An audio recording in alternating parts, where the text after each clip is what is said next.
What's up? It's your boy Vibes by Bray because I'm always bringing you the good vibes, and you're tuned in to and 5678 the podcast where we discuss everything dance industry related beyond the steps. 5, 6, 7, 8. 5, 6, 7, 8.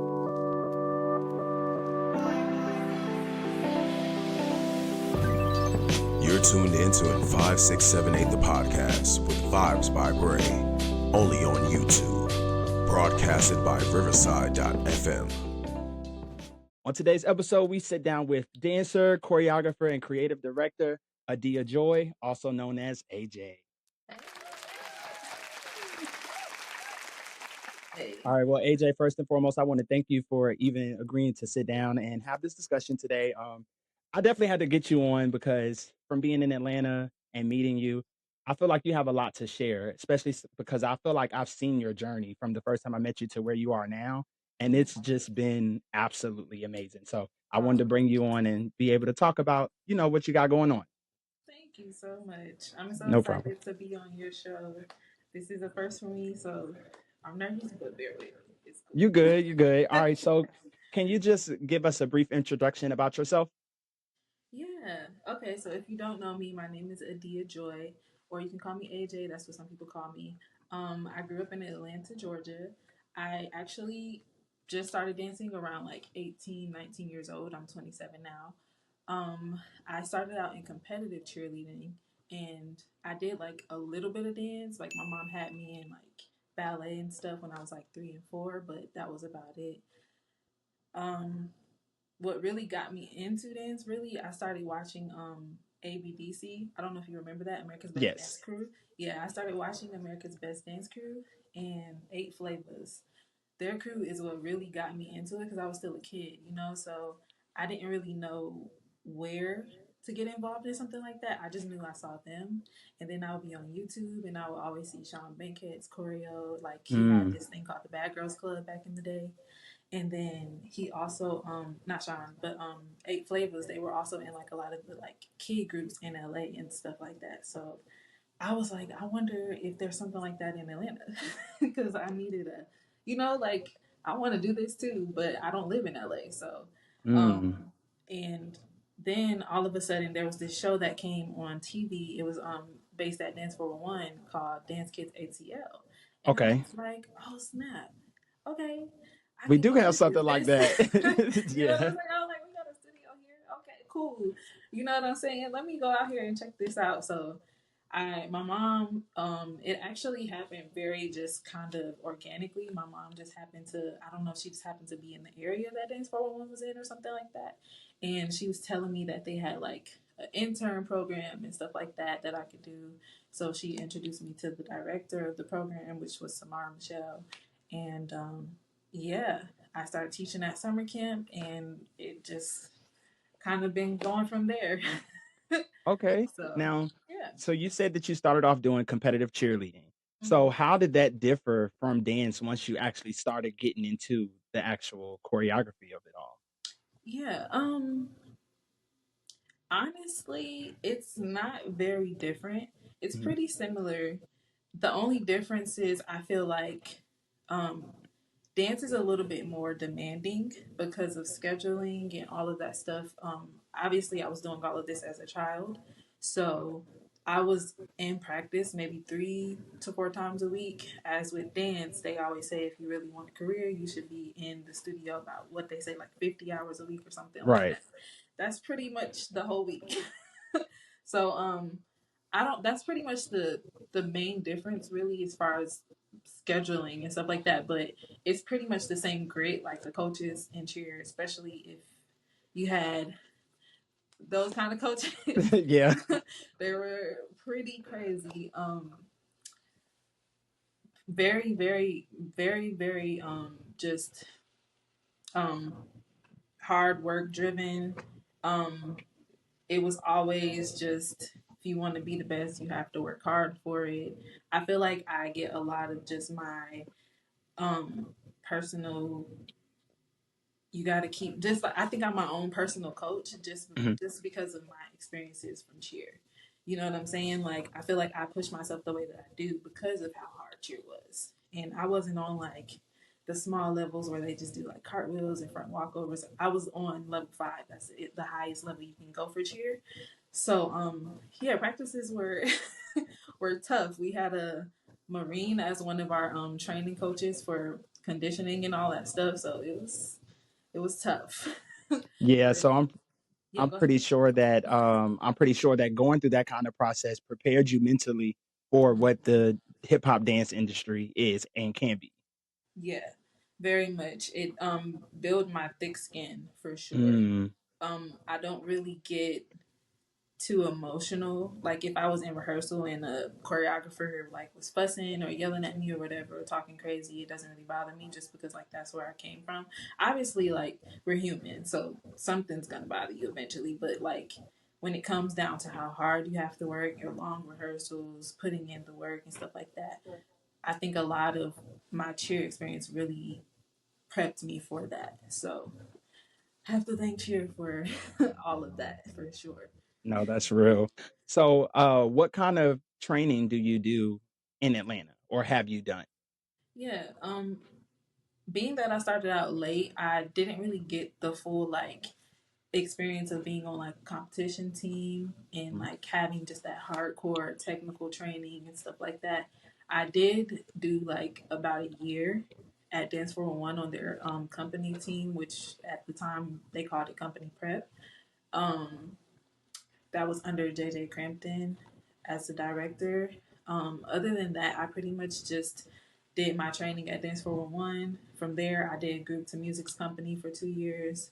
And from there, I've just been training wherever classes have something available for what it is that I want to do in my career. So not too much extensive training. I also do a lot of studying too, though, on like mm, YouTube and stuff like that. I study a lot of styles because Atlanta's a good hip hop based industry, but there are other styles that I like to explore that we don't necessarily have teachers for here. So I also do a lot of just individual studying. I learn from a lot of videos online and all that type of stuff. So I'm glad you said that because you don't hear people say that often at all, and that's really yeah. good that you're training yourself outside of what you have around and available. So I'm Mhm. glad that you do study outside of Atlanta. Mhm. Now, how does that like help you advance in your career? For me, it's really expanded my vocabulary as Mm, an art, as a dance artist, and also as a choreographer. Um, I feel like you never want to get to a place as a choreographer where you're predictable. Like obviously, you have your style, and if you choreograph a specific way over time, people will be able to be like, oh, that's definitely AJ's choreo, or hmm that's definitely so and so's choreo. But I feel like it definitely just helps for one keep me on my toes with my choreography, but also as a dancer, so that way I'm versatile. But also, you just will never know what to expect when I do come with my own choreography. So, and if I'm handed something in a different style or genre, I'm able to handle it because I've studied it. I've probably looked crazy doing it at home myself, trying to figure out the pockets and stuff like that. But yeah, that's pretty much how that corresponds with everything. So, Okay. Now, I actually met you doing Groove to Music, mm-hmm. and I've been able to see your growth as a dancer and creator. Now, being that you have done both or Mm-hmm. do both, which one are you more so leaning towards in like your personal career? Oh, that's a good question. I want to do both. I Okay. don't limit myself to either or because I love dance just as much as I love choreographing. I feel like people have a bad habit of trying to put people in one or the other, but I feel like it doesn't have to be that way. It's just all in how you play the cards and the moves that you make and stuff like that. But I was a dancer before I was a choreographer, so I would never want to not dance if that makes sense. No, it definitely does. So yeah. So what kind of do you want to dance for artists? Do you want to do movies? Do you want to do everything? What is like your focus when it comes to pursuing dance? Mhm. I will. There's. Oh gosh, this is such a broad question. I want to do a little bit of everything, honestly. Um, my dream jobs would be to perform like on a tour, like a worldwide tour. Hmm. I also like brand collaborations with like clothing and stuff like that because I love fashion. Um, yeah, that's something else that we can talk about later. But Gotcha. but yeah, I really want like brand collabs and stuff like that. That's one of my biggest goals. Television and film. I actually went to film school for college, Okay. so I would like to somehow coordinate dance with that. Obviously, I'm not just gonna be out here making dance films all the time, but if there's a way that I can mesh the two with just the stuff that I've already created or like written and stuff, then I would definitely like to play with that a little bit to see where that can go. So yeah, tours, brand collabs, and film. Those are like my top three for sure. But I want to do everything. I'm open to anything. Got you. So, how would you say that with those goals in mind, how would you say that you've been prepping yourself to accomplish that? Ooh, tour. For tour, I always try to go to classes that have styles similar to that artist that I really want to work with. Mm, I haven't been on a major tour yet, so I don't really 100% know what tour life is like. I'm still figuring this out. I know a lot of people that probably watch this are also probably still figuring this out. I'm also one of those people. So I can't really give advice on how to prep for tour. All I can really say is I do my best. right. And that's like, fine, I do my best. I try to. I type of people that I really want to tour with would be somebody like Chris Brown or Usher, Victoria Monet. You know, they have a lot. They're dancing like a lot throughout those Yes. sets. So I often try to do like high cardio type classes, or just if I'm by myself, like I actually jump rope every day. I do a minimum of 1,000 jumps a day just because I don't like running, and that's my equivalent to running. so, so that's like a version of cardio that I try to do to kind of just prep myself for longer situations. Um, yeah, I really just try to like even when I'm learning choreo from videos, I try to pick the stuff that I know like is hard or just would be hard to execute on stage for long periods of time. And that's pretty much what I've been doing currently. But yeah. Okay, um, hold on. I want to touch on something. yeah. So, your jump rope, do Mhm. you actually jump rope like you can double dutch and all that, or you just jump rope for your cardio? I just jump rope for cardio. Okay. I've never done double dutch. I would like to, but Okay. yeah, it's literally just something that I found because I went on YouTube just trying to find like YouTube. By the way, great resource for things. Yeah, absolutely. Great Yes. I'm resource. taking notes myself because like no, it's funny because I just recently did an audition that required me to Lindy hop. Mm. I've never Lindy hopped in my life, but guess what? I went on YouTube, And learn how to put Lindy on the hop. suit that they wanted me to wear, and I learned how to Lindy hop. so, Yes. so I definitely agree with that a lot. So yeah, YouTube is definitely the way to go, especially if you don't really have all of the resources to get into a studio or to travel to these intensives and go to Mhm. different classes. Use YouTube. Yes. My best friend. Literally, that's how I kind of came across jump roping as cardio because Mm, I was just like, there was a point where I started gaining weight, and I was just like, okay, I gotta figure out a way to get this weight off like ASAP. But also, just something like strength training is something to equivalent for running on the treadmill because, like I said, I am not a runner. I don't like hmm. running. I can run for my life. Don't put me wrong. Don't get me wrong. But just running just because, yeah, Not happening. no. No. So I had to find something so equivalent to that for sure. So that's how I got into that for sure. Okay, that's cool. So who would you say is like one of your favorite classes to take?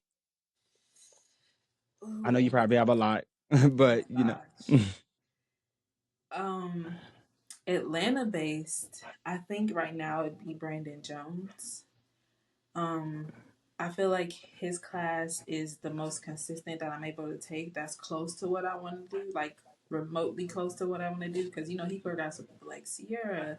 He's done Chris Brown a couple times, and even more than that. But like his style is the closest thing right now to what I personally want to achieve. So his class is definitely a fave.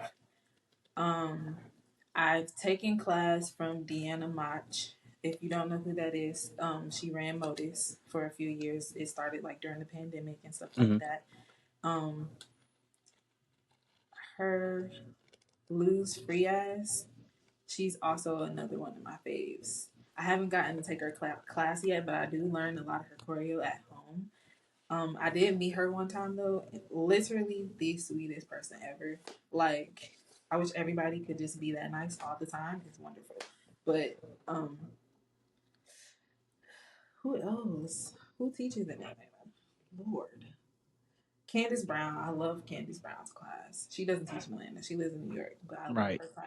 I've taken her one time at the opening for Brick House Atlanta. Oh, I took her when she taught the intensive at Inspire. Okay. I took her and Denzel Chisholm. I love both of them. Definitely faves. Yeah. There's some other people too. I took Blaze's class too, and he's also a fave. Definitely somebody I look up to choreographically.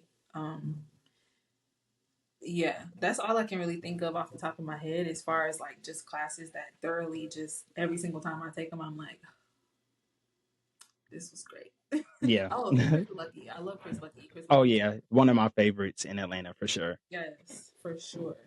But yeah, that's all I can Yeah. really think of right now. That's a hard question. Yikes. Okay. No, you're all good. All right. So before we move on to our segment of the day, I do want to take a time to shout out my sponsor. So shout out to Kata Co Streetwear for dancers. She does provide all of my outfits that I do wear for the podcast. So I am wearing my Quiet on Set hoodie today. And if you do like this hoodie or anything else, you can check out her website at kataco.shop. You can also visit her on Instagram at Kata_co. You can also use my discount code Braven to get 10% off of your purchase of $25 or more. So now, AJ, it is time for our segment. This is where the curtains close and the spotlights turn off. Let's get to the point. All right. So, as we stated earlier, you are a choreographer. You dance as well, but you have been doing a lot of choreography. So I want to touch on that aspect because there might be some people out who also do choreography or who want to get into teaching choreography or creating. So I want to start with talking about your creative process. How do you begin even coming up with the idea for your choreography? Ooh, it varies. Mhm. A lot of times. So, for example, how we just did Club Move, that was my most recent thing. The theme was Pop Legends Night, and we had to choose between an artist. There are a lot of times we don't have to choose, but times like that is a little easier because obviously, like I have already some type of blueprint of where I need to start. Mhm. Um, Times where I don't have a blueprint, oftentimes the song that I choose to do will be the most current song that I probably just has had me in the chokehold for some reason. That's usually how I pick my songs. It's or it just depends on if I have a message or something to say specifically that also will be like a starting point for me. Like, okay, what is it that I want to say or what do I want to give this time? Like I also never want to be the person that's predictable. So I try my best to be different every single time I put something out too. So yeah, it just depends on what the task is that I'm presented, honestly. That makes sense. So when it comes to that, is that the same for when you're selecting the music? Is that a part of that same kind of process? Yeah. I'm the type of person that I have to really be inspired to Hmm. create to it. So I can't just like if you were to hand me like a random song, like a sexy red song, I would literally probably because I'm not like a big fan of her. Sorry to everybody that is. No disrespect. But No, none at I'm all. not like a big fan because that's the person that I'm not like, oh my gosh, sexy red. If you were to hand me a sexy red song, I would probably have to sit with that for like a few days Yeah. to kind of collect myself and be like, where do I actually want to go with this? Now, if it's a song, like I said, that's had me in a chokehold or for something, it really just kind of comes to me easily. A lot of times I will have seen exactly how everything is going to pan out in my head, like way before the situation even came up for me to put something together. Um, a lot of times I just know when I hear the song, I'm just like, yep, that's it. That's it. And then from there, I'll probably focus on like, okay, where do we want to go with this? Like, what do we want to tell the story? Do we want to just give a moment? Do we just want this to be? Do we just want to dance and not care? Like, what exactly do we want to give with this? It's it's really just it just really depends on what the song creates, like what Hmm. feeling the song creates within me, and is that something that I want to share with people? Basically, like that's my biggest things. Like it always, I'm very intentional when I choreograph. Typically, I Same. choreograph 2 words. So, yeah, what is the song saying? Does it make sense for where I am in life? Do I actually connect with it, or am I just doing this because I feel like this is what the people would like? But I'm at the point where I don't care. I'm not gonna say I'm at the point. I've never cared. Like literally, literally from the time I started putting out work, it was always something that I wanted to do. I could care less who liked it and who didn't. It was just this feels right to me, so this is what I'm Hmm. gonna put out. And I've just been fortunate and blessed to have a lot of people just really like my work and support me because of that. And yeah, I really just, I don't know if I'm supposed to do this, but I really just encourage people to just really be true to you. Like if Hmm. you're putting out work, it's your work. Your work is meant to speak to somebody, or Exactly. it's maybe it's just meant for you. But put it out because you never know who's waiting for you. So it's just like coming to the forefront as your most authentic self. I feel like has been just kind of like a win for me personally, just because I've never had to change who I am, and people have accepted me for that, no matter what it Hmm. is that I brought to stages or videos and stuff like that. And I really love that for me. Definitely. I'm really glad that you said that, only because literally everyone who I have interviewed has said that same thing about being your authentic self and how it has worked for them. So that's one, it's a pattern. Two, that's showing y'all to be your most authentic self for Yes, real. Because it you definitely really can't works. care. It works. For one, just starting off who you are in general, when you do get to like those bigger platforms, you won't Hmm. have to try to fight to be who you actually are because you started off being something that you weren't. You know what I'm saying? It's just like, so when I make it there, I'm gonna make it there because I did it my way, not Exactly. because I did it the way that the industry felt like I should do it, or because I started out doing this. Because then you become typecasted also, and then when you start trying to break out of those boxes to actually do what you want to do, it becomes a little harder to do that. When you could have just started off being who you are in general, and whoever like it, and whoever doesn't. Right. You know, so that's the way I see it. I always say if I'm gonna make it, I'm gonna make it my way.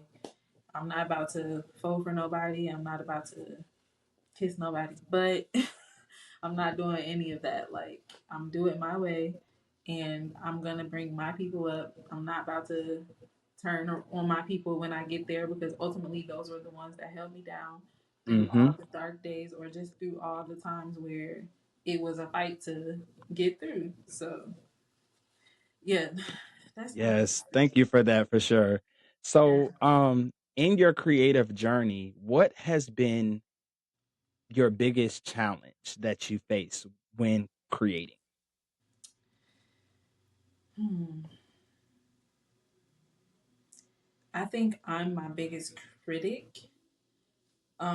So just pushing past self sabotaging Mm, or but also adversity. There's a lot of topics that sometimes you might want to touch on as a choreographer that you know this is probably going to shake some things up if I do this. But do I care about how much people will probably not like it if I say this or do this versus what it is I'm actually trying to say? mm, So then I also this is no shade to my family at all. I also grew up just in a spiritual household. So there's just certain thing being that I grew up in faith and all of that, there's just certain lines that don't cross. But also it's just like I also struggle with this thing like I'm also a creative. So it's like, okay, how far can I actually go? You know what I'm saying? Without the fear of my mom or my family's not gonna like this. But I like this. And just like really trying to be who I am without the influence of others behind that or Mm-hmm. changing who I am because somebody doesn't like that. Those are my biggest things when it comes to me decide like when I especially decision making when it comes to decision making with my choreo and stuff like that, just really trying to decide, okay, is this a safe thing to do? Like, am I probably gonna have to hear about this later? Like, just things like that, adversity, and just really wanting to say something, but knowing that the internet's probably not gonna like that at all. Yeah. But F it. Like, Right. I'm just gonna do it. I don't care. Like, Yeah, and honestly, when you do what you want to do when it comes to your own creativity, that's when you produce the best work. Like when you do it because it feels good to you, or you do it because it moved you or inspired you in some kind of way. That's when it becomes the best work because you're putting forth your most authentic self, as we said. And that's really all that matters, especially when it comes to showing people who you are through your work.